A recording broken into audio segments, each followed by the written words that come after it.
Shalom and welcome to Mitzvah Torah. This year's entitled 2000 Years of Tisha B'Av Part 4.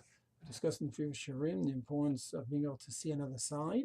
And as long as the other side of an argument is not violating the 13 principles of faith and is committed to halacha, there's more or less to Shulchan Aruch Ramah, that's our anchor. 500 years, has just about accepted that. Then we are good to go. It could be an argument, a serious argument, but you're not in a korfa, not because as long as you're anchored within those two realms. Yes, I agree. Mark Shapiro had a very scholarly book, an article years ago about the principles of Maimonides and which ones are contested. But as I said, most of Klal Yisrael has accepted the 13 principles of faith by saying Yigdal before davening, Ani Mammon after. So it seems like a good working rule. So let's take some examples. Medina Israel is a huge one. It's been with us almost 200 years in the making, and then 70 years actualized in Medina itself. And from day one, an argument, can you go ahead and support a movement started by non-religious people? Many of the Zionists were not religious. Only Herzl was not religious. He had minimal Jewish background, barely had a bar mitzvah. And the World Zionist Congress was pretty much not religious, even though Herzl did make sure to have kosher food available. He even ate at the kosher restaurant. But be that as it may, many of the people involved were not religious in the Zionist movement. So can you join such a movement and work together for a common goal of building up a Jewish state? What's a Jewish state going to look like? It's going to be Jewish, it's going to be a heretical. What's it going to be? A serious, serious argument. 150 years ago, 140 years ago, 1897, a serious argument. And then even till this very day, how much do we work? These are legitimate questions.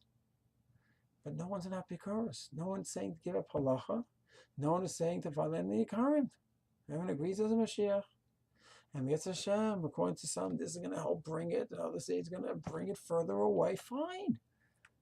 Is anyone dropping halacha? Some might be concerned. You work with the non-religious Zionists, then you too may be influenced and start slipping your observance on halacha. These are all legitimate arguments, but no room for kfira. Go back to another argument, Chabad, where the Rebbe says, don't learn 20, 30 years in Kollel. No, learn a couple of years in Kollel and then go out to Shlichus.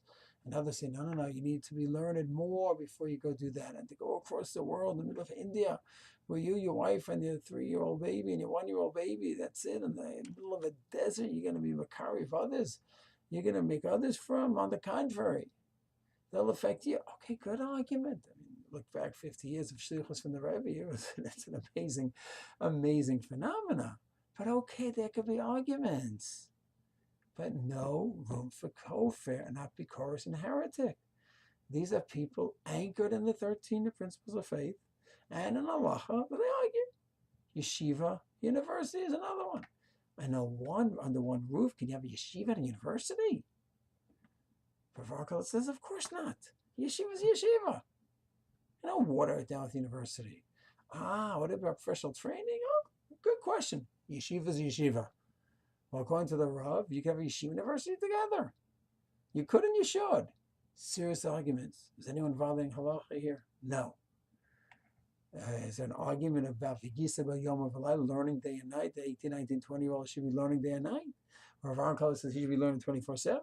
And the Rav says no, in order to prepare for a career, it could be he has to be doing other things and not learning 24/7. Okay, there's an argument within halacha, but not arguing whether you observe halacha or not arguing over the Gimli Karim. So once again, two sides within the Masorah, within the framework, having heated debates.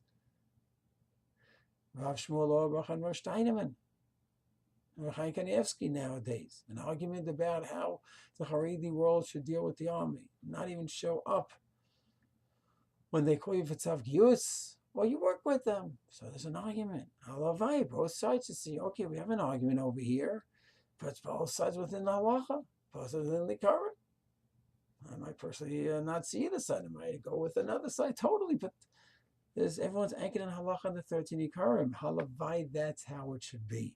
But when it gets into serious, malicious name calling with the heretic Nizakin Mamres, to me, that's where we go out of machlokas and into a dangerous, dangerous field of sinat chinam, which is why 2,000 years we still have it. So we've had a little mini series on this topic. And we explain sometimes not just maliciousness, people don't get along.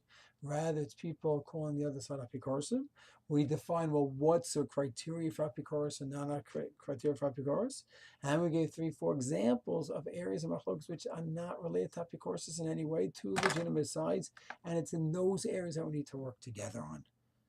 I'd like to have another shiur coming up regarding the exact nature of apicorsis and a practical solution to deal with this issue as well. Shalom.